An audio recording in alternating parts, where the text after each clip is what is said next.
नमस्कार दोस्तों, स्वागत है आपके अपने YouTube चैनल संस्कृत अड्डा पर।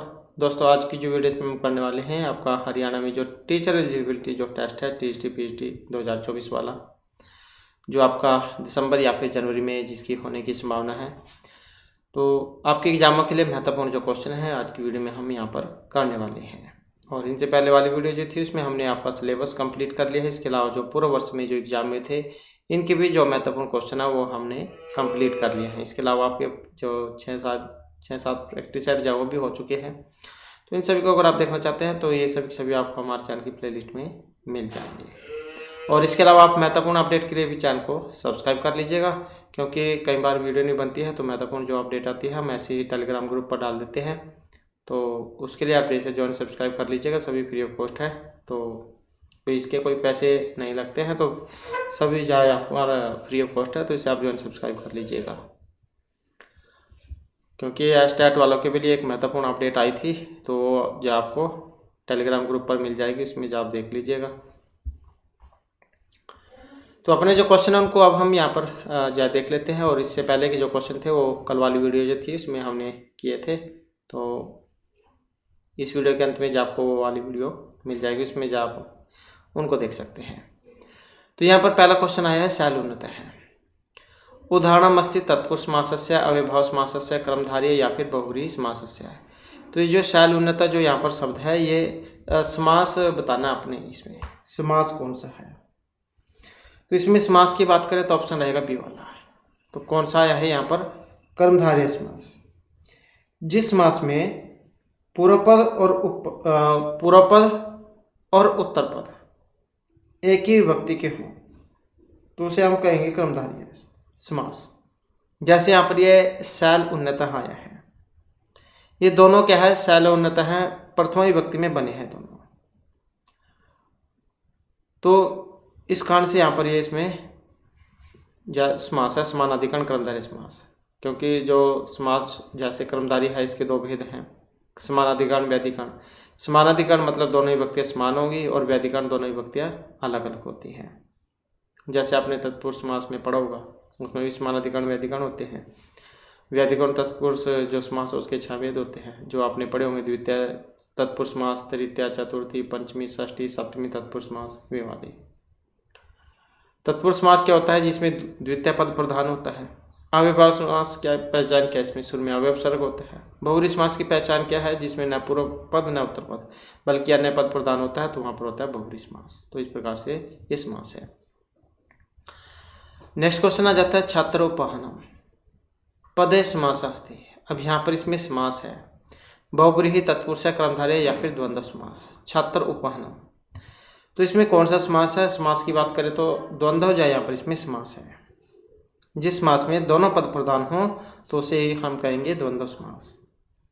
और जैसे यहाँ पर छात्रोपहानम आया है, जब हम इसका विग्रह करेंगे तो क्या बनेगा, यह बन जाएगा इसका, यहाँ पर लिख लेते हैं, छत्तर च और उपहनम च, छत्तर च उपाहन च, छत्तर च उपाहन च, यही बनता है। जैसे ये रामकृष्णों में बनता है राम च कृष्ण च, दव खदीरों में बनता है दव च खदीर च, द्वंद्व समास में।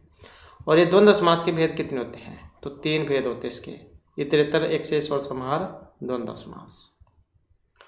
नेक्स्ट क्वेश्चन आ जाता है, द्विजार्थ है। इत्यस्य समास विग्रह स्यात्। द्विजार्थ इदम, द्विजाय अर्थ है, द्विजाय अयम या द्विजाय इयम। तो वेरी इंपॉर्टेंट है, इस प्रकार के आपको देखने को जरूर मिल सकते हैं। तो जब हम इसका विग्रह करेंगे तो ऑप्शन बी वाला इसका हो जाएगा, द्विजाय अयम, भ्रमणों के लिए दाल, जिसका मतलब होता है, सूत्र भी आ जाता है एग्जाम में, तो चतुर्थी तदार्थ बलिहित सुख रक्षित, ये वाला जो है सूत्र इसमें लगेगा। तो इससे अर्थ नित्य समास विशेष लिंगता चैति वक्तव्य। तो मतलब ये बलिहित सुख रक्षित जो है इनके काम, इसमें चतुर्थी है। तो ये आप सूत्र याद रखिएगा, चतुर्थी तदार्थ बलिहित सुख रक्षित, तो इससे बना है ये चतुर्थी वक्ति में। नेक्स्ट आ जाता है क्वेश्चन हमारा, अति हिमम पदस्य समास विग्रह स्यात्। इसका जब हम समास विग्रह करेंगे तो कौन सा बनेगा? हिमस्याधिक्यम, हिमस्यत्यः, हिमम अतिक्रम्य या हिमम परित्यज्य। तो कौन सा बनेगा इसका? और यहाँ पर देखें तो जो ये ऑप्शन सी में बना है हिमस्यत्यः, अति हिमम, इससे आप समझ ही गए होंगे। अति सुर में अव्यय उपसर्ग लगा है तो मतलब कौन सा होगा? अविभाव समास है। और हिमस्यत्य इसका जो है विग्रह हो जाएगा। और सूत्र कौन सा इसमें? अव्यय विभक्ति समीप समृद्धि, ये वाला सूत्र है जो अव्ययभाव समास में लगता है। तो ये तो इसका हिमस्यत्य अलौकिक हो जाएगा। और अलौकिक हिमघस अतिशु, ये वाला इसका अलौकिक बनेगा। नेक्स्ट आ जाता है ब्रह्मचारी काष्ठपीठे अति सेते रेखांकित पदस्य शुद्ध रूपम अस्ति। ब्रह्मचारी काष्ठपीठे अति सेते, लकड़ी का जो पीढ़ा है उस पर सोता है। तो इसमें कौन से वाला बनेगा इसका? ऑप्शन यही बनेगा बी वाला, काष्ठपीठम, क्योंकि ये देख सकते हैं आप शुरू में जहाँ पर अव्यय उपसर्ग लग जाता है तो द्वितीय विभक्ति चल जाती है, फिर उसमें द्वितीय विभक्ति में बना है। अब इसमें सूत्र कौन सा लगा? फिर अधिसिंह स्थासाम कर्म, ये वाला सूत्र है जो इसमें लगा है। यदि सिंह और स्था, ये सोने अर्थ में है, यदि सिंह और स्था इन धातुओं से पहले आदि उपसर्ग लगा हो तो क्रिया का आधार कर्म हो जाता है, मतलब उसकी कर्म संज्ञा होती है। तो ये इसी कारण से ये इसमें द्वितीय विभक्ति लगी, क्योंकि जैसे तृतीय है, चतुर्थी है, पंचमी है, तो इसके योग में क्या है? द्वितीय विभक्ति होती है। नेक्स्ट आ जाता है गौम्याद वृश्चिकः जायते रेखांकित पदस्य आपदान संज्ञा विधायक सूत्रम। गौम्यात वृश्चिक जायते, अब आपदान संज्ञा विधायक सूत्र कौन सा है? भुवा पर्व है, प्राजेर सोड़ा है, जनि कर्तु हो प्रकृति, या फिर अख्यात उपयोगी। तो कौन से वाला है? और इसमें अगर हम देखें तो ऑप्शन बनेगा बी वाला। तो कौन सा है? जनि कर्तु हो प्रकृति ही, तो यही लगेगा इसमें। तो गौम्याद की आपदान संज्ञा होती है इसमें। गौम्याद वृश्चिकः जायते, मतलब गोबर से वृश्चिक उत्पन्न होते हैं। वैसे तो देखे होगा आपने, उसमें से वे निकलते हैं बूंद, क्या देते हैं जिनको। तो यहाँ पर मतलब है इसका कि गोबर से वृश्चिक उत्पन्न होते हैं। तो जन कर्तु प्रकृति ही, जन धातु के कर्ता अर्थात जायमान के कारण ही आपदान संज्ञा हुई है। तो गौम्याद वृश्चिक जाते गोबर से वृश्चिक निकलते हैं, बूंद भी क्या देते हैं वैसे तो। इसके बाद है पुराम भेता रेखांकित पदे षष्ठी विधायकम सूत्रम। तो षष्ठी से हेतु कृत्यानाम कर्तृवा कर्तृक्रम हो कृति। तो इसमें षष्ठी कौन से के द्वारा होगी? पुराम भेता। तो इसमें जो षष्ठी जो ऑप्शन डी वाला अर्थात कर्तृक्रम हो कृति, ये वाला कृदंत के योग में कर्ता और कर्म, कृदंत के योग में कर्ता और कर्म में षष्ठी विभक्ति होती है। तो कौन सी होती है? षष्ठी विभक्ति, रमस्य कृति ही। तो पुराम भेतः, इस वाक्य में पुराम में षष्ठी विभक्ति कर्तृक्रमण कृति ही इस सूत्र के द्वारा होगी। तो याद भी रख सकते हैं आप आसानी से। कृत मतलब कृदंत, कर्ता और ये कर्म में षष्ठी होती है। इसके बाद है याच धातु, योगे केवलम कारकम उक्तम एव अपदान कर्ता अधिकरणम या कर्म। याच धातु मानार्थ में होती है ये। तो यहाँ पर जो इसमें ऑप्शन कौन सा बनेगा? डी वाला बनेगा, कर्म। तो याच धातु के योग में कर्म कारक का प्रयोग होता है। अब इसके योग में कर्म कारक का प्रयोग कैसे हुआ? हमने एक सूत्र पढ़ा था अकथितम चा वाला, ये वाला अकथितम चा, ये वाला पढ़ा था हमने। तो इसके योग में कितनी विभक्तियाँ लगी थी? 16। तो 16 आती है इसके योग में। धू याच पच दंड चिवरु सास जी मत मुसली क्रीव है, ये वाली 16 धातु आती है इसमें। तो इसमें जो है ये याच जो है ये आई है, तो इसी कारण से एकतम चा सूत्र लगेगा, कर्म कारक इसमें हो जाएगा। बलिम याचते वसुधा। इसके बाद आ जाता है नेक्स्ट क्वेश्चन हमारा, पत्यो पदमस्ति प्रथमा द्विवचनस्य द्वितीय पंचमी या सप्तमी एकवचनस्य। पत्यौ पदमस्ति, पत्यु जो है यहाँ पर आया है, इसमें मूल शब्द कौन सा है? यही है इसमें पति रूप। अब इसका सप्तमी विभक्ति में जब हम बनाते हैं तो सप्तमी में बनता है ये वाला पत्यु, तो कौन सा हो जाएगा इसमें? यही हो जाएगा। अब इसके रूप कैसे चलते हैं? पति मतलब शुरू में जो एक वचन जो बनेगा उसमें पति ही बनेगा, ये वाला पति ही, पति पतिय है। फिर द्वितीय में ये दीर्घ हो जाएगा और बहुवचन में पतिय, ये वाला पति पति पति है। पतिम पति पति पत्या पतिभ्याम पतिभिः, पत्ते पतिभ्याम पतिभ्यः, पत्युः पतिभ्याम पतिभ्यः, पत्युः पत्योः पतिना, पत्यौ पत्योः पतिषु, हे पते हे पति हे पतियः। तो ऐसे जो इसकी बनेगा। तो प्रथमा का जो द्विवचन है इसमें ये वाला हो जाएगा, द्वितीय का जो द्विवचन है उसमें भी ये वाला ही बनेगा। और पंचमी में कौन सा बनता है? तो ये बनता है पत्युः, पत्युः यही पंचमी में है और यही षष्ठी विभक्ति में है, तो षष्ठी में भी यही है, पंचमी और षष्ठी में। द्वितीय का द्विवचन इसमें भी यही है, सप्तमी का ये हो ही गया। नेक्स्ट आ जाता है भूवृत्त शब्दस्य द्वितीय बहुवचनम अस्ति। भूवृत्त जो है इसका द्वितीय का बहुवचन में, तो कौन सा बनेगा? तो इसका जो बनेगा ऑप्शन सी वाला भूवृत्त है। तो इसका भी जब हम एक वचन में बनाएंगे तो क्या बनेगा? भूवृत्त हो जाएगा, ये वाला भूभृत और हलंत, ये हो जाता है इसका एक वचन में। और जब हम इसका द्विवचन में बनाएंगे तो हलंत हटाकर ये मात्रा लग जाएंगी, भूभृतौ ये बन जाएगा। और बहुवचन में फिर ये वाला बनता है भूभृत है। और जब हम इसका उसमें बनाएंगे द्वितीय के एक वचन में तो यहाँ पर क्या बन जाएगा? ये हट जाएंगी, माँ बन जाएगा इसका भूभृतम। फिर वैसे ही द्वितीय में इसके ऊपर मात्रा आ जाएंगी भूभृतौ, और फिर ये बहुवचन में भी यही बनेगा द्वितीय के भूभृत है। तो इस प्रकार से बनेगा ये। और ये भूभृत जो है ये चतुर्थी विभक्ति में बनता है, चतुर्थी एक वचन में। और तो कोई इसमें नहीं है। नेक्स्ट आ जाता है शब्द रूपेषु आत्मनः पदमस्ति। प्रथमा एक वचन, पंचमी प्रथमा, षष्ठी द्विवचन, शब्द रूपों में आत्मन पद अस्ति। तो आत्मन जो है इसमें कौन सा रूप बनेगा? आत्मन है तो पंचमी में बनता है, पंचमी में भी यही बनेगा। और जो षष्ठी है षष्ठी में भी यही बनता है एक वचन में, पंचमी षष्ठी का जो एक वचन है इसमें यही वाला बनेगा। और रूप कौन सा है इसमें? आत्मन, आत्मन रूप है इसमें। आत्मन मतलब आत्मा। रूप कैसे बनते हैं? आत्मा आत्मानौ आत्मनः, आत्मनम आत्मानौ आत्मनः, आत्मना आत्मभ्याम आत्मभिः, आत्मने आत्मभ्याम आत्मभ्यः, आत्मनः आत्मनोः आत्मना, आत्मनि आत्मनोः आत्मसु, हे आत्मन हे आत्मानौ हे आत्मानः।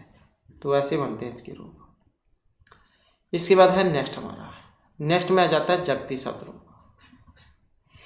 जगती मतलब जगत है इसमें रूप, जगत ये वाला। इसके भी रूप जो है यहाँ पर जगती शब्द रूप ये कौन से में बना है? जगती, तो ये जो सप्तमी का जो एक वचन है इसी में बनता है ये जगती। और रूप कैसे बनता है इसका? एक वचन में जब हम बनाएंगे तो जगत हो जाएगा, जगत ये वाला। और द्विवचन में बनाएंगे तो द्विवचन में ये वाला हो जाएगा जगती। और जब हम इसका बहुवचन में बनाएंगे क्या बनेगा? ये हो जाएगा जगंती, जगंती। तो जगत जगती जगंती, जगत जगती जगंती। तो इसके ये प्रथमा द्विवचन में सेम रूप है। तृतीय में बनाएंगे जगता, जगद्भ्याम जगद्भिः, जगते जगद्भ्याम जगद्भ्यः, जगतः जगद्भ्याम जगद्भ्यः, जगतः जगतोः जगता, जगति जगतोः जगत्सु, हे जगत हे जगती हे जगंती। तो ऐसे जो इसका रूप चलेगा। इसके बाद है नदी, वेरी वेरी इंपॉर्टेंट है। षष्ठी का एक वचन जब हम बनाएंगे तो कौन सा रूप इसका बनेगा? तो यही बनेगा इसका षष्ठी के एक वचन में, नद्याः। षष्ठी के एक वचन में भी यही बनता है और जो पंचमी है, पंचमी, इसमें भी यही बनता है, पंचमी षष्ठी में यही बनेगा। और रूप कैसे बनता है इसका? नदी, नद्यौ, नद्यः, नदीम, नद्योः, नदीः, नद्या। ये जो है ये आपका तृतीय का है, तृतीय एक वचन का। नद्या, नदीभ्याम, नदीभिः, नद्यै, नदीभ्याम, नदीभ्यः, नद्याः, नदीभ्याम, नदीभ्यः, नद्याः, नद्योः, नदीनां, नद्यां, नद्योः, नदीषु। हे नदी, हे नद्यों, हे नद्यः। तो वैसे जो है इसका रूप बनता है। और ये हमेशा नाम, आम, ये जो है ये षष्ठी के बहुवचन में बनता है। तो ये आप याद रखिएगा। और ये नद्याम जो है ये सप्तमी के एक वचन में बनता है, ये वाला नद्याम। नेक्स्ट आ जाता है मति। मति रूप है, यहाँ पर मति मतलब बुद्धि को कह देते हैं, वेरी वेरी इंपॉर्टेंट है ये वाला भी। तो मति शब्द का जब हम द्वितीय के बहुवचन में रूप बनाएंगे तो कौन से वाला इसका बनेगा? तो यहाँ पर क्या है, द्वितीय के बहुवचन में, द्वितीय का जब हम बहुवचन बनाते हैं तो इसमें जो है ये वाला रूप बनेगा, बी वाला, मति ही। और जब इसका रूप बनाते हैं कैसे बनता है, तो एक वचन में क्या बनेगा, मति रूप हो जाएगा ऐसे वाला, मति ही। और ये द्विवचन है, प्रथमा का भी द्विवचन और द्वितीय का भी द्विवचन, इसमें यही रूप बनेगा। तो मति ही, मति, मतियः है। तो मति ही एक वचन में हो जाएगा और मति ये वाला जो है ये द्विवचन में हो जाएगा और बहुवचन में मत्य है ये वाला, तो ये बहुवचन का है। मति, मति, मति है, मतिम, मति, मति, मत्या, मतिभ्या, मतिभिः, मत्यै, मतिभ्या, मतिभ्यः, मत्याः, मतिभ्या, मतिभ्यः, मत्याः, मत्योः, मतिनां, मत्यां, मत्योः, मतिषु। अब यहाँ पर जो है इसमें क्या क्या महत्वपूर्ण है, जैसे चतुर्थी है इसमें दो दो रूप बनते हैं, एक तो ये वाला बनेगा इसमें मत्यै, और एक ये वाला भी बन जाता है मत्यै। इसी प्रकार से पंचमी के एक वचन में मत्याः ये वाला भी बन जाएगा और मतेः ये वाला भी बन जाएगा। इसी प्रकार से षष्ठी में ये रूप बन जाएंगे। सप्तमी की बात करें तो इसमें जो है मत्याम, मत्याम ये वाला हो जाएगा और इसके साथ ही मतौ, मतौ ये वाला भी बनता है सप्तमी के एक वचन में। तो ये दो दो जहाँ पर होते हैं ये सभी वेरी वेरी इंपॉर्टेंट होते हैं। इसके बाद है सर्वरूप। ये जब हम इसका पुल्लिंग सप्तमी एक वचन में रूप बनाएंगे तो कौन से वाला रूप इसका बनेगा? सर्व मतलब सर्वस्मिन। तो सप्तमी के एक वचन में पूछा गया यहाँ पर, और सप्तमी का जब एक वचन हम बनाते हैं तो ये सर्वस्मिन बनता है, उसमें सर्वस्मिन। पुल्लिंग स्त्रीलिंग में अलग अलग रूप बनते हैं ये। तो इसका रूप कैसे बनता है? जब हम इसका एक वचन में रूप बनाएंगे तो सर्व है ये वाला बनेगा, सर्व है, सर्वो, सर्वे, ये प्रथमा द्विवचन बहुवचन। सर्व है, सर्वो, सर्वे, सर्वम, सर्वो, सर्वान्, सर्वेण, सर्वाभ्याम, सर्वैः, सर्वस्मै, सर्वाभ्याम, सर्वेभ्यः, सर्वस्मात्, सर्वाभ्याम, सर्वेभ्यः, सर्वस्य, सर्वयोः, सर्वेषां, सर्वस्मिन्, सर्वयोः, सर्वेषु। ये सर्वेषु ये बहुवचन में है, सप्तमी बहुवचन। ये सु जो आता है हमेशा, चाहे ये वाला हो, ये वाला हो, ये वाला हो, ये हमेशा सप्तमी के बहुवचन में आते हैं। नाम हो, आम हो, ये सारे, या ये अनाम, ये वाले नाम हो या अनाम हो, ये हमेशा षष्ठी के बहुवचन में आते हैं। तो इतना आप याद रखिएगा। तो ये सप्तमी के एक वचन जब हम इसमें बनाएंगे तो सर्वस्मिन जो इसका बनता है। इसके बाद है नेक्स्ट हमारा, नेक्स्ट जो है इसमें आ जाता है मनस शब्द। मनस शब्द से नपुंसकलिंग तृतीय एक वचन रूपमस्ति। मनस शब्द का नपुंसकलिंग में और तृतीय एक वचन में जब हम रूप इसका बनाएंगे तो रूप कैसे बनेगा इसका? तो प्रथम में जब हम बनाते हैं मन है, मनसी, मनांसी, ऐसे बनता है मनः मनसी मनांसी, मनः मनसी मनांसी। तो प्रथम और द्वितीय जो है एक जैसी है दोनों। नपुंसकलिंग जो होते हैं उसमें एक ही जैसी होती है प्रथम दो विभक्तियाँ। तृतीय में क्या बनता है? मनसा मनोभ्याम मनोभिः। तो मनसा जो है ये तृतीय के एक वचन का है, मनसा मनोभ्याम मनोभिः। तो ऐसे बनता है। तो यही इसका सी आंसर हो जाएगा। नेक्स्ट आ जाता है लव धातु। वेरी वेरी इंपॉर्टेंट है, आत्मनेय रूप होते हैं इसके। लव धातु के लोट लकार प्रथम पुरुष और बहुवचन में जब हम रूप बनाएंगे तो कौन से वाला इसका बनेगा? तो किसमें पूछा है यहाँ पर? लोट लकार और प्रथम पुरुष के बहुवचन में। तो कौन सा बनेगा इसका? तो यही हो जाएगा इसका लभनताम। अब रूप कैसे बनते हैं इसके? लवताम, जैसे ये है एक वचन का है, प्रथम एक वचन का लवताम। लवताम लभेताम, ये द्विवचन का है, प्रथमा द्विवचन का। लवताम लभेताम लभंताम, ये बहुवचन का है। लभसव लभेथाम लब्ध्वम, लभई लभवहि लभमहि। तो ऐसे बनता है। और ये लब्ध्वम किस में बना है? मध्यम के बहुवचन में। तो लभताम लभेताम लभंताम, लभसव लभेथाम लब्ध्वम, लभई लभवहि लभमहि। तो ऐसे रूप इसका बनता है लोट लकार में। तो चाहे कोई सा भी आपका पूछ लिया जाए। नेक्स्ट हमारा आ जाता है यहाँ पर शक धातु में। शक मतलब सकना। लंग लकार उत्तम पुरुष का बहुवचन रूप जब हम करते हैं तो इसमें कौन से वाला रूप इसका बनता है? लंग लकार उत्तम पुरुष और बहुवचन में शक धातु में। तो इसका जब हम रूप बनाएंगे तो यही बनेगा इसका। लंग लकार की पहचान क्या? सूर्य में आ लग जाता है उसमें। तो कौन सा वाला है उत्तम पुरुष के बहुवचन में? असकनु। और माँ होता है हमेशा, और द्विवचन में वाव होता है। इसके रूप कैसे बनेगा? असकनोत असकनुताम असकनुवान, असकनोह असकनुतम असकनोत, असकनवम असकनु असकनु। ऐसे होता है। नेक्स्ट आ जाता है डोक्रिया धातु आत्मनेपदे विधिलिंग लकार मध्यम पुरुष और एक वचन है। रूपम स्यात्। डोक्रिया धातु है, आत्मनेपद में है, विधिलिंग लकार मध्यम पुरुष के एक वचन में। तो इसका भी जब हम रूप बनाएंगे तो कौन सा? यही बनेगा। डोक्रिया धातु का आत्मनेपद में विधिलिंग लकार मध्यम पुरुष के एक वचन में। इसका भी जब हम रूप बनाते हैं कैसे बनता है? तो यही बनता है इसका प्रथमा एक वचन में।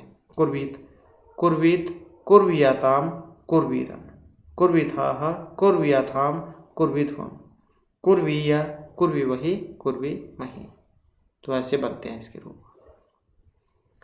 इसके बाद आ जाता है भूधातु। भूधातु के रूप आसान है, लेकिन यहाँ पर क्या ये लिट लकार वाला जो रूप है ये पूछा गया है। तो ये परस्मय पद वाले जो होते हैं 5 लट लोट लंग लट लोट लंग विधिलिंग लिट लकार, ये तो होते हैं आसान। लेकिन जब ये लिट लोंग लिरिंग ये वाले जो है ये थोड़े से मुश्किल होते हैं। तो इसका जो है लिट लकार वाला रूप है। लिट लकार वाला चाहे इसका है या कोई भी है, लगभग जब पूछ ही लिया जाता है लिट लकार का। तो इसका जो है कौन सा बनेगा यहाँ पर रूप? कौन से बनते हैं इसका? बभो भभूतुः बभूवुः, बभूवित भभूतुः बभूव, बभो बभूविव बभूविव। ऐसे बनता है इसका। तो प्रथम पुरुष का बहुवचन में कौन सा बनेगा? बभूवुः, यही बनेगा इसका, क्योंकि प्रथम पुरुष में बताना था लिट लकार में। तो यही बनता है इसका। और एक वचन में क्या बनेगा? बभू, ये वाला इसका बनेगा। बभो बभूतु बभूवुः, बभूवित भभूतुः बभूव, बभो बभूविव बभूविव। ये जो है लुट लकार जो है उसमें बनता है भविता भवितारो भवितार, ये लिट वाला है। और ये जो उसका है लिंग लकार वाला अभुवन। इसके बाद है यहाँ पर अभवत। इसी का रूप आ चुका है यहाँ पर लंग प्रथम बहुवचन। मतलब ये अभवत का रूप कौन सा है इसमें? अभवत कौन से में बनता है? तो ये जो यहाँ पर रूप जो है ये ऑप्शन बी में जो आया है लंग लकार मध्यम पुरुष बहुवचन, क्योंकि इसके रूप कैसे बनते हैं? अभवत अभवताम अभुवन, अभवः अभवतम अभवत, अभवम अभुवाव अभुवाम। अब यहाँ पर जैसे ये है इसमें कोई हलंत नहीं है। अगर हम यहाँ पर इसमें हलंत कर देते हैं तो एक वचन का बन जाता है, प्रथम एक वचन का। और यहाँ से हलंत हटा दे तो ये फिर मध्यम के बहुवचन का बन जाता है। तो हलंत का ही फर्क होता है बस इसमें। इसके बाद है शकुंतला अंगुलिक्रम कुत्तम परभ्रष्टम। शकुंतला जो थी इनकी अंगुली कम गिर गई थी, मतलब अंगूठी वो गिर गई थी। तो ये गंगा तीर्थ का जल था, सच्ची तीर्थ था, मालिनी नदी का किनारा था या कन्नवाश्रम था, तो जहाँ पर इनकी अंगूठी गिर जाती है। तो इसमें देखें तो यहाँ पर जो ये ऑप्शन सी में आया है, तो कौन सा सरोवर था वो, सच्ची तीर्थ में। शकुंतला को क्या है, पहचान स्वरूप राजा दुष्यंत अंगूठी देते हैं, अंगुलियाँ, और फलस्वरूप हस्तिना में राज संकट उत्पन्न होने पर वह शकुंतला को छोड़कर वापिस चल जाते हैं। और समय बीतने पर जब शकुंतला को विदाई दी जाती है तो रास्ते में एक सच्ची तीर्थ नामक सरोवर आता है, जिसमें शकुंतला नदी के जल में अपना मुख धोती है, और इसी सरोवर के जल में उसके हाथ की जो अंगुली से जो अंगूठी है वो गिर जाती है। वहाँ से वो एक मछली के पेट में चल जाती है, और जब मछुआरा उसको पकड़ता है और काटने लगता है तो उसके अंदर से अंगूठी निकलती है, और वो देखता है कि ये अंगूठी है, मतलब क्योंकि पहले राजा महाराजा होते थे और तो किसी पास या अंगूठियाँ नहीं मिलती थी, तो उसको लेकर फिर राजा के पास जाता है। राजा उसको देखकर पहचान जाते हैं, क्योंकि उनको श्राप मिला हुआ था शकुंतला को, अगर तुम कोई पहचान की वस्तु दिखाओगे तो सारी घटना तुम्हें उसको याद आ जाएगी जिसके तुम ख्यालों में खोई हुई हो। तो राजा दुष्यंत उस अंगूठी को देखते हैं और उनको सारी घटना याद आ जाती है, वो रोने लग जाते हैं। तो इस प्रकार की ये सारी घटना होती है। तो ये जो सरोवर जो था ये सच्ची तीर्थ था, तो ये आप याद रखिएगा। नेक्स्ट आ जाता है संस्कृत नाटकेषु विदूषकस्य का वर्ग है। विदूषक जो हास्य क्रिया के लिए जान जाते हैं, तो ये ब्राह्मण, वैश्य, क्षत्रिय, शूद्र वर्ग, कौन से वर्ग से आते हैं? तो इनका जो वर्ग है ये ब्राह्मण वर्ग से आते हैं। मस्करा भी कह देते हैं इनको। अगला क्वेश्चन है वत्सेषु शिष्य प्रदत्ता विद्या इव शोचनीय संवृता कस्य मुक्ति है? दुष्यंतस्य कर्ण गौतमी या शकुंतलाया है। तो इसका जो संबंध है ये कन्नौज ऋषि से है, चौथांक 84 से है ये। तो इसमें जो प्रियमवदा है ये महर्षि कर्ण के द्वारा शकुंतला के विषय में कही गई बात को अनुसूया से बतला रही है। तो मतलब प्रियमवदा महर्षि कर्ण के द्वारा शकुंतला के विषय में कही गई बात को अनुसूया से कह रही है कि हे पुत्री, योग्य शिष्यों को दी गई विद्या के समान तुम अशोचनीय हो गई हो। आज ही ऋषियों से सुरक्षित तुम्हें पति के पास भेज रहा हूँ। तो इस प्रकार की उक्ति है, कई बार आ जाती है कि किसने किसको कही थी बात ये। तो ये जो है प्रियमवदा ने कही थी अनुसूया को, और श्राप से मुक्ति जो दुर्वासा ऋषि दे देते हैं वो भी यही करती है प्रियमवदा। इसके बाद है यांचर मोगवरम आदिगुणे नदमी लब्धकामा। रघुवंश महाकाव्य किरातोजनीय कादम्बरियाम या मेघदूते, तो बहुत ज़्यादा आता है एग्जाम में। तो मेघदूत जो उसमें से ये ली गई है। इसमें जो पूर्व मेघदूत है, इसमें जो विरही यक्ष था, अब क्योंकि अपने पत्नी से अलग हो जाता हो, तो यक्ष मेघ से अपनी प्रियतमा के पास संदेश ले जाने के लिए याचना करता है, प्रार्थना करता है कि श्रेष्ठ लोगों से निष्फल याचना भी दुष्ट लोगों की सफल याचना से अच्छी होती है। तो यंच मोगवरम आदिगुणे नद में लब्ध कामा, श्रेष्ठ लोगों से निष्फल याचना भी दुष्ट लोगों की सफल याचना से अच्छी होती है। नेक्स्ट है न बाधत्य त्रिगण है परस्परम, सुक्ति उद्धृत है। मरीचिकाटिकम अभिज्ञान शकुंतलम किरातोजनिम या नीति सत्कम। न बाधत्य त्रिगण है परस्परम, तो इसका जो यहाँ पर संबंध है तो एक किरातोजनिम जो उसमें से ली गई है। अब किरातोजनिम किन के द्वारा रचित है? महर्षि भारवी के द्वारा। अर्थगौरव के लिए जान जाते हैं इनको। और इसमें क्या कहा गया था कि न बाधत्य त्रिगण है परस्परम, कि त्रिगण, अब त्रिगण कौन कौन है? त्रिगण, त्रि मतलब तीन, धर्म अर्थ काम, ये वाले तीनों मित्रता को प्राप्त हुए के समान एक दूसरे को बाधा नहीं पहुंचाते हैं।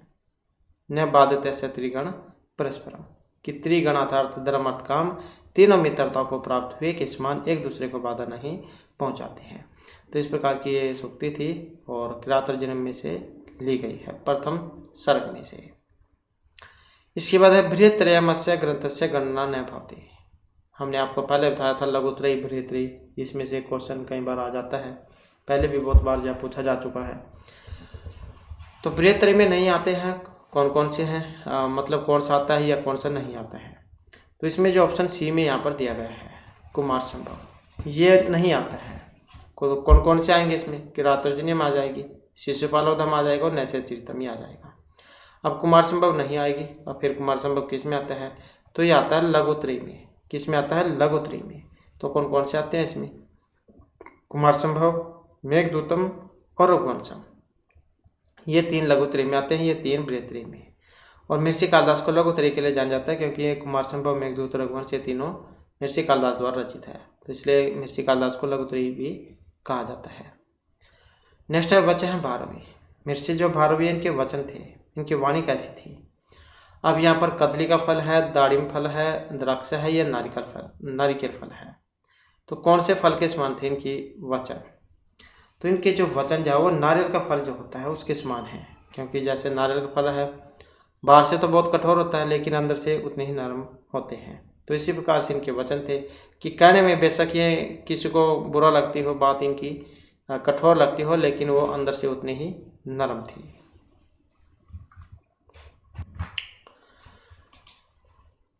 नेक्स्ट आ जाता है सत्यम की मस्ती। हरिश्चरितम कथा वर्तते, हरिश्चरितम आख्यायिका वर्तते, हरिश्चरितम चंपू वर्तते, हरिश्चरितम महाकाव्यम वर्तते।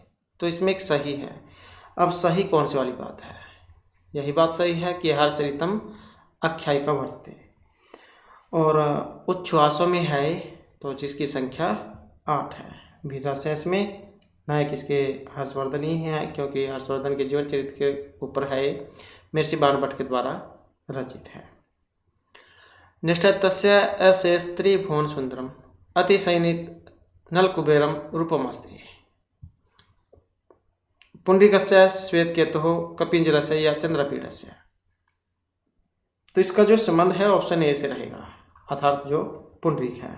और इनसे आप समझ गए होंगे कादम्बरी में से है। नेक्स्ट आ जाता क्वेश्चन सेवा धर्म परम गहना योगी नाम अपि गम्य है कथनम अस्ति भगवती ही भर्तृहरि भारवी या महर्षि कालिदासस्य। तो इसका जो संबंध है ऑप्शन बी से रहेगा, किसकी है, अर्थात महर्षि भर्तृहरि। 3 शतक है इनके द्वारा लिखे हुए, नीति श्रृंगार और वैराग्य शतक। कि सेवा धर्म बहुत बड़ा ही विकट है जो योगियों के लिए भी अगम्य होता है। तो भर्तृहरि के द्वारा जो रचित है नीति शतकम, 3 शतक के लिए नहीं जान जाता है, नीति श्रृंगार और वैराग्य शतक के लिए।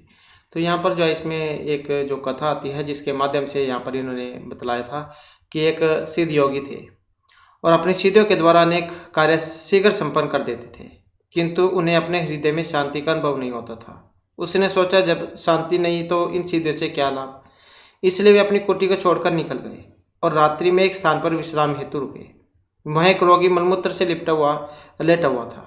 उसने महात्मा को प्रणाम करके कहा कि मैं इतना असमर्थ हूँ कि आपकी उठकर कोई सेवा भी नहीं कर सकता। गांव के लोग मुझे स्नान भोजन आदि करके करा के चले जाते हैं और आज स्वास्थ्य आदि खराब है, अब रात्रि भी हो चुकी है तो कोई आएगा भी नहीं, इसलिए रखे हुए दूध को आप गर्म करके पी लें।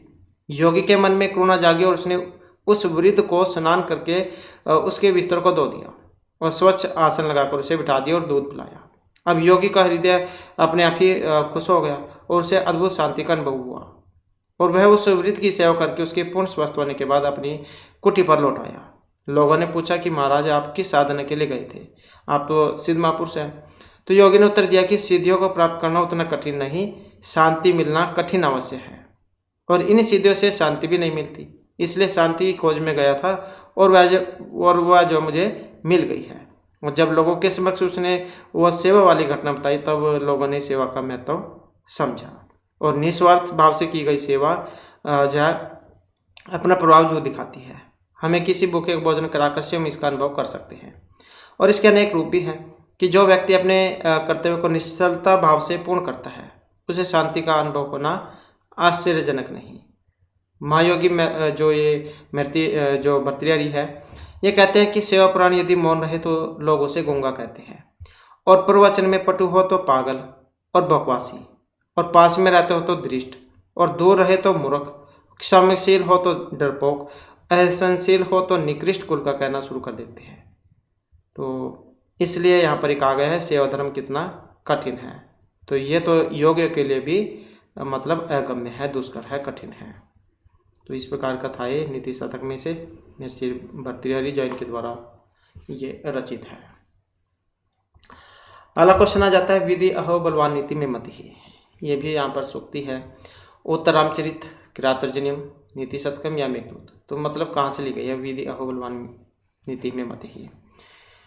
तो इसका जो संबंध है ऑप्शन सी से रहेगा, अर्थात नीति शतक जो उसमें से है ये, कि मेरे मत में यही बात यथोचित लगती है कि भाग्य बलवान होता है, भाग्य ही बलवान है। तो जो कुछ मिलना होता है अगर आपकी किस्मत में है तो आपको मिलकर ही रहता है। अगर आपकी किस्मत में नहीं है, आपके भाग्य में, तो आपके हाथ पर रखी हुई चीज़ भी आप ग्रहण नहीं कर सकते। तो सभी का साथ होना इनका जरूरी है, तभी आपकी किस्मत चमकेगी। इसके बाद है साहित्य संगीत कला विहीनः व्यक्ति भवति, परम मूर्ख है पशु हो बुद्धिमान या दुष्ट है। साहित्य संगीत कला विहीन व्यक्ति ही। तो इसमें है ऑप्शन सी हमारा। तो साहित्य संगीत कला से रहित जो व्यक्ति है वो पशु के समान होता है। ऐसा पशु व जिसके सींग और पूंछ नहीं है। इसके बाद है एक और रस है करुण एवं निमित्त भेदात उक्तियम उत्तरामचरित अस्ति। अब उत्तरामचरित में से तो है ही ये। अब ये जो यहाँ पर मुरलाया तमसाय सीताया वसंती किन की है उक्ति। तो इस उक्ति का जो संबंध है ये तमसा से माना गया है। तो किन की है, तमसा की। नेक्स्ट आ जाता है कथन। नेक्स्ट क्वेश्चन है चित्तरदर्शनम इति आख्यान का कस्मिन् नाटके वर्तते। ये हमने पढ़ा भी था। चित्तरदर्शन, पंचवटी प्रवेश, छायांक, कौशलजनक योग, कुमार विक्रम, कुमार प्रत्यभिज्ञान, गर्भांक, ये वाले पढ़े थे हमने, 7 थे, तो आपको याद भी हो चुके होंगे। तो उत्तरामचरित जो उसके अंकों के नाम हैं। तो चित्तवृत्ति दर्शन ये सबसे पहला ही जो अंक है ये वाला है, चित्तवृत्ति दर्शन। दूसरा फिर पंचवटी प्रवेश, तीसरा छायांक, चौथा कौशलजनक योग, 5वां कुमार विक्रम, छठा कुमार प्रत्यभिज्ञान और 7वां था गर्भांक। तो उत्तरामचरित के नाटकों के नाम है, अंकों के नाम। नेक्स्ट आ जाता है करुणस प्रधान नाटकम अभिज्ञान शाकुंतलम उत्तराचरितम शपनवादत्तम यमरीच काटिकम। तो करुण रस प्रधान है। करुण रस प्रधान जो यहाँ पर जो उत्तरामचरितम है इसी को माना गया है। एक और रस करुण एवं निमित्त वेदात जो यहाँ पर आया था ये वाला, तो तृतीय जो अंक है उसमें से है। इसके बाद है अधिरंतेन संहिता इति सूत्रम संज्ञा विधायकम अस्ति। तो ये प्रत्यानुबंध प्रत्याहार लोग क्या करता है अधिरंतेन संहिता। तो इसका जो संबंध है ऑप्शन बी से। तो क्या है, ये प्रत्याहार करने वाला सूत्र है। ये हलंत्यम ते इस संज्ञा होगी तत्सलोपे से लोप होता है। तो आदिरंतेन संहिता जो है ये प्रत्याहार करने वाला सूत्र है। अंत्य इत संज्ञक वर्ण से युक्त आदि वर्ण के बीच के वर्णों की और अपनी भी संज्ञा का बोधक होता है। तो प्रत्याहार करने वाला है। इसके बाद है नेक्स्ट हमारा सुप्तिगंतो कथ्यते धातु प्रत्यय प्रातिपदिकम या फिर पदम। तो क्या कहा जाता है इनको। सुप्तिगंतो, सुबंत और तिगंत। सुबंत जो आपके राम वाले रूप हैं और तिगंत जो आपकी धातुएं हैं, इनको कहा जाता है। अब सुप आपने ये हमने पहले भी किया है एक सूत्र इसमें, सुप्तिगंतम वाला यही किया था हमने। तो पद संज्ञा क्या होती है इनकी, सुबंतम तिगंतम च पद संज्ञम स्यात्, पद संज्ञा होती है इनकी। और अर्थवद अधातु प्रत्यय प्रातिपदिकम के द्वारा प्रातिपदिक संज्ञा। इसके बाद है पदस्य किम लक्षणम संधियुक्तम समास योग्यताकांक्षा शक्तियुक्तम पदोच्च वाक्यम या सुप्तिगंतम, पद का लक्षण। तो पद का लक्षण जो है यहाँ पर ये होता है सुप्तिगंतम, जो अभी हमने किया। सुबंत और तिगंत की पद संज्ञा होती है। सुबंत कौन से हो गए, जो है 100 जसो वाले होते हैं 21, और तिगंत जो ये तिप्तस जो होते हैं 18, ये वाले। इसके बाद है मुनि इति पदस्य का संज्ञा। मुनि की संज्ञा होती है टी गति घी या नदी संज्ञा। कौन सी होती है, हमने पढ़ा था, उसमें एक सूत्र आया था शेषो घ्यासकी वाला, जो हर्षव की करता था। तो यही हर्षव ई है इसमें, तो कौन सी हो जाएगी? यही हो जाएगी इसमें घी संज्ञा, शेषो घ्यासकी सूत्र के द्वारा। कि सखी शब्द को छोड़कर नदी संज्ञक से बिना हर्षव ई और ऊ की घी संज्ञा होती है। तो यही पढ़ा था हमने। नेक्स्ट आ जाता है अकुह विसर्जनम उच्चारण स्थानम की। तो अकुह विसर्जनम मूर्धा कंठ ओष्ठ या तालु। तो ये सूत्र है अकुह विसर्जनम कंठ, अ क्वर्ग ह और विसर्ग, इनका जो उच्चारण है हमारे कंठ गले से होता है। रीट और सा मूर्धा होता है, रीट वर्ग र और सा, ये वाला जो है इसका उच्चारण मूर्धा से होता है। और उपपद्यम नाम ओष्ठो होता है, उ और पवर्ग इनका ओष्ठ से होता है। ईच सा नाम तालु होता है, ईच वर्ग या और स, इनका उच्चारण किससे होगा? तालु से। इसके बाद है मूर्धन्य भवती, प ल ड य ला, कौन सा है मूर्धन्य? और यहाँ पर देखिए तो इसमें जो ऑप्शन बी में है तो यही है, री टूर सा नाम मूर्धा, री टवर्ग ट ठ ड ण, यही आ जाएंगे इसमें, तो यही है मूर्धा। इसके बाद है यार अलावा वर्ण, यार अलावा जो है ये सपृष्ठ है, इससे सपृष्ठ है, अंतस्थ या अनुनासिक है। तो कौन से होते हैं? यार अलावा अंतस्थ वर्ण कहा जाता है इनको, तो यही सेंसर हो जाएगा इसका। और इसके अलावा और क्या कहा जाता है? जो ईसद सपृष्ठ है, ये भी यही एक ही बात है, क्योंकि ये हिंदी में है, ये संस्कृत में है। ईसद सपृष्ठ भी कह देते हैं इनको, यार अलावा को। यण भी कह देते हैं, यण एक यणच वाला जो करता है वो वाला। तो स्पृष्ट का मतलब स्पर्श होता है, का से लेकर माँ तक के जो होते हैं। अनुनासिक जो 5 होते हैं, जो क्वर्ग चौरग टोरग त्वरग पोरग का जो अंतिम अक्षर है 5वें नंबर का लास्ट वाला, या मैं ये वाला। तो ये यार अलावा जो इनको अंतस्थ भी कह देते हैं और ईसद सपृष्ठ भी कह देते हैं, यण भी इनको कह देते हैं। हो सकता है एग्जाम में अब नवा जो आपको देखने को मिल जाए इस, क्योंकि ईसद सपृष्ठ भी सभी को पता, अंतस्थ भी पता है, यण पूछ ले। इसके बाद है हरे अव संधो सूत्रम प्रयुक्तम अस्ति, इसमें कौन से वाला सूत्र लगा है? इंग पदांत दत्ति इंगी पर रूपम एच अवंग स्फोटाई नस्य, कौन से वाला लगेगा इसमें? तो इसमें जो यहाँ पर ये ऑप्शन ए में जो आया है इंग है पदांता दत्ति, यही लगेगा इसमें। पदांत एंग के बाद हर्षव अ हो तो एंग मतलब ए ओ तथा अ दोनों के स्थान में पूर्व रूप एक आदेश हो जाता है।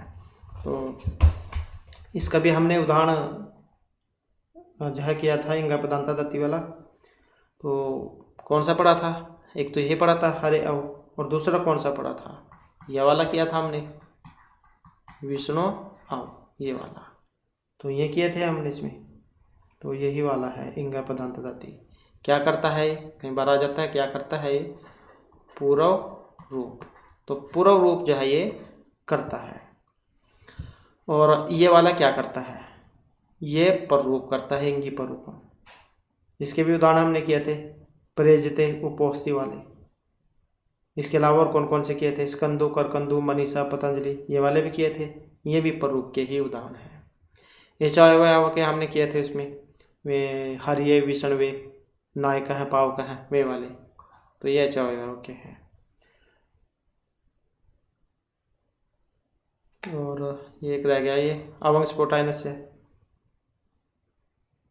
तो ये क्या करता है?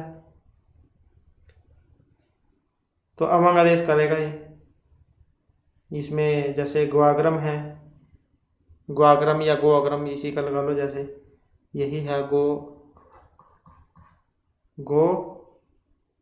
अवग्रम क्योंकि ये दो रूप बनते हैं इसके, एक तो ये बन जाएगा गो अवग्रम, एक ग्वाग्रम बन जाता है गवाग्रम, ये वाला। तो यह अवंग स्फोटाइनस से जो है इसका अवंग हो जाएगा, जहाँ पर होगा ये उसका बनता है। तो इस प्रकार से है इसके रूप ये। नेक्स्ट आ जाता है संधि कुत्र आवश्यकम न मन्यते, एक पदे समासे धातु उपसर्ग या वाक्य। तो इसमें जो है यहाँ पर जो ये ऑप्शन डी है वाक्य, तो इसमें संधि जो है वाक्य में ऐच्छिक मानी गई है, जबकि एक पद समास और धातु उपसर्ग में संधि नित्य मानी गई है। तो संधि जो वाक्य में ऐच्छिक है, एक पद समास और धातु उपसर्ग में नित्य है। इसमें बताया भी गया है कि संहित एक पदे नित्य नित्य धातु उपसर्ग हो, नित्य समासे वाक्य तो सा विवक्षतामापेक्षते, तो वाक्य में है। इसके बाद है मनोर्थ है पदस्य संधि विच्छेद भवति। मनोर्थ का जब हम इसका बनाते हैं तो कौन सा बनेगा, यही हो जाएगा।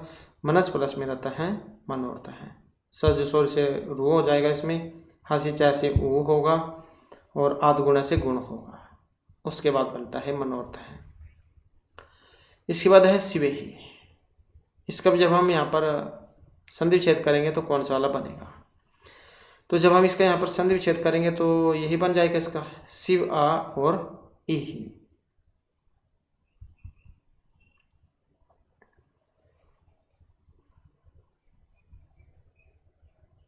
नेक्स्ट आ जाता है क्वेश्चन हमारा,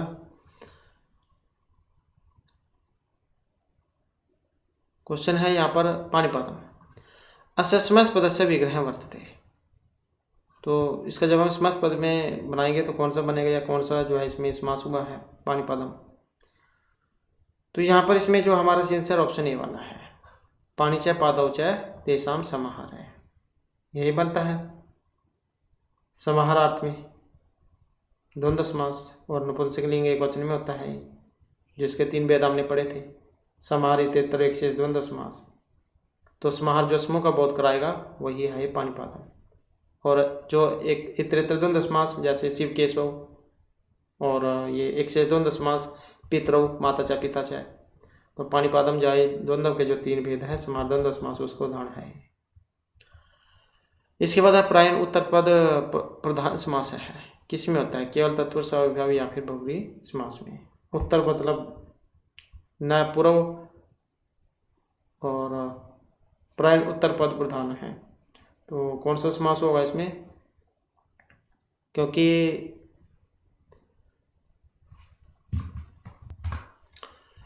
तो उत्तर प्रधान जो समास है यहाँ पर ऑप्शन सी वाला हो जाएगा अर्थात तत्पुरुष, क्योंकि जो द्वितीय मतलब उत्तर पद जो प्रधान होता है वो तत्पुरुष में होता है, और जिसमें अन्य पद प्रधान होता है तो वह बहुव्रीहि होता है। तो जैसे राज्य पुरुष है तो षष्ठी तत्पुरुष समास, तो उत्तर पद प्रधान होगा तत्पुरुष में। नेक्स्ट आ जाता है पंचमी भयन इति सूत्र से केन समासेन संबंध है, द्वंद्व कर्मधारय तत्पुरुष या बहुव्रीहि। पंचमी भयन, तो इसमें जो ऑप्शन बी वाला हो जाएगा अर्थात तत्पुरुष से, चोरभ्यम चोराभ्यम चोरगसिभ्यासु पंचमी तत्पुरुष समास, तो उसका है। इसके बाद है स्यायुक्त प्रधानी सूत्रेण अनेन अप्रधानी विभक्ति विधीयते।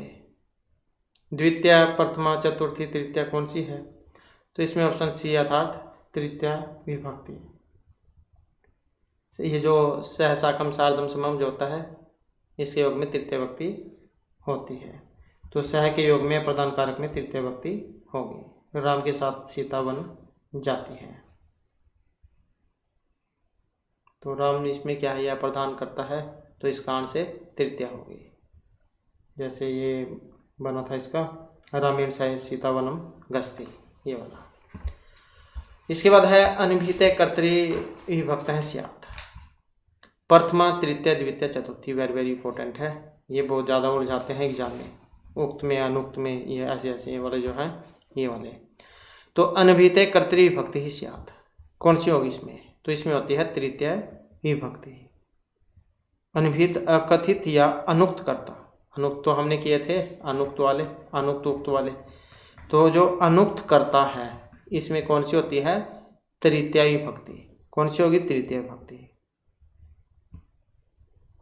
और कर्ता या फिर कर्म के उक्त होने पर, और उक्त होने पर कौन सी होगी, प्रथमा विभक्ति। तो अनुक्त कर्ता में तृतीय विभक्ति, जबकि कर्ता अथवा कर्म के उक्त होने पर प्रथमा विभक्ति। इसके बाद है ध्रुवम अपाय अपदानम इत्यत्र ध्रुवम पदस्य अभिप्राय है, स्थिर है निश्चितम स्थिर भूतिम या अवधि भूतम। तो तो इसमें देखें तो यहाँ पर ऑप्शन है डी वाला, अवधि भूतम। जहाँ से अपाय यथार्थ अलगाव निश्चित हो तो उसकी होती है प्रधान संज्ञा, पंचमी विभक्ति होती है फिर उसमें। इसके बाद है क्रोशेन अनुवाकाधीत है इत्यत्र रेखांकित पदे तृतीय विधायक सूत्रम। तो कौन सा है इसमें? ऑप्शन सी वाला, अपवर्गे तृतीय, ये वाला। जब कोई कार्य लगातार किया जाए और उसका फल प्राप्त हो जाए तो मार्गवाची और काल सत्यवाची जो शब्द है उसमें तृतीय विभक्ति होती है। तो क्रोशेन अनुवाक का अधिक है, अपवर्गे तृतीय। कोष भर अनुवाक पढ़ा, मतलब याद कर लिया। इसके बाद है गमनम लेखनम पठनम इत्यत्र यह प्रत्यय विदिते कथ ल्यूट सत्री सानच। कौन सा है इनमें? गमनम लेखनम पठनम में। तो इसमें जो प्रत्यय जो आया है ल्यूट प्रत्यय, ल्यूट में यू शेष बचेगा, यू को योना को सियान हो जाएगा, उसके बाद बनता है।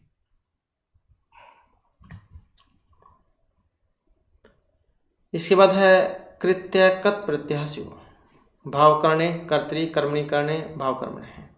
तो इसमें है ऑप्शन डी हमारा, भाव कर्मण है। तो कत प्रत्यय का प्रयोग भावाच्य एवं कर्माच्य में होता है। इसके बाद तद शब्द से स्त्रीलिंग सप्तमी विभक्तो एक वचन उपम स्यात्। तो कौन सा इसका? ऑप्शन डी वाला। तो कौन सा बनेगा? क्योंकि तद का स्त्रीलिंग में बनाना है सप्तमी विभक्ति के एक वचन में, तो तस्याम बन जाएगा इसका। एक वचन में क्या बनता है? सा, क्योंकि स्त्रीलिंग है, इस प्रकार से बनेगा। सा तेताः ताम तेताः तय ताभ्यम ताभिः तस्यै ताभ्यम ताभ्यः तस्याः ताभ्यम ताभ्यः तस्याः तयोः तासाम तस्याम तयोः तासु, ऐसे बनता है इसके। इसके बाद है न पदस्य प्रातिपदिक रूपम अस्ति। तो न का रूप यहाँ पर अस्मद अदस तद या युष्मद किस में बनता है? नहा। तो ये विकल्प वाले हमने किए थे, तो ये वही है अस्मद रूप वाली। मा नौ नह, मे नौ नह, मे नौ नह, ये वाले जो हमने किए थे द्वितीय चतुर्थी और षष्ठी का जो बहुवचन है उसमें बनता है ये नह। इसके बाद क्षणों को क्या कहेंगे हम संस्कृत में? तो क्षणों को क्या कहते हैं? षण्मति कहते हैं, ऑप्शन सी वाला, क्योंकि षण्मति जो है ये सही रहेगा। इसके बाद 91, 91 को क्या कहते हैं हम? तो एक नवति है, ये कहेंगे हम जो ऑप्शन एक में है, एक नवति ही। 99 को नवनवति कहते हैं। 81 के लिए एकाशीति हम कहेंगे। इसके बाद है इनमें से शुद्ध है, शुद्ध कौन से वाला है? तो ये यही है शुद्ध, इसमें ऑप्शन बी वाला, सूर्य अस्तम गति गोपगृहम अगच्छन। जब सूर्य अस्त हो गए उसके बाद जो काले थे घर चले गए। ये सच्चा भाव इन भाव लक्षण हमने सूत्र किया था सप्तमी विभक्ति वाला, कि जहाँ किसी कार्य के हो जाने पर दूसरे कार्य का होना प्रतीत हो तो जो कार्य हो चुका होता है उसमें सप्तमी होती है, वो वाला। इसके बाद है नीति सत्कस्य भाषास्ति। तो कैसी भाषा है यहाँ पर? तो ये जो अत्यंत सरल और सुबोध। तो इस प्रकार से जो हमारे आज की क्लास में महत्वपूर्ण क्वेश्चन थे। नेक्स्ट वीडियो की इसमें आपके लिए नए जो महत्वपूर्ण क्वेश्चन हम लेकर आएंगे। और हमारे साथ अंत बनाने के लिए धन्यवाद।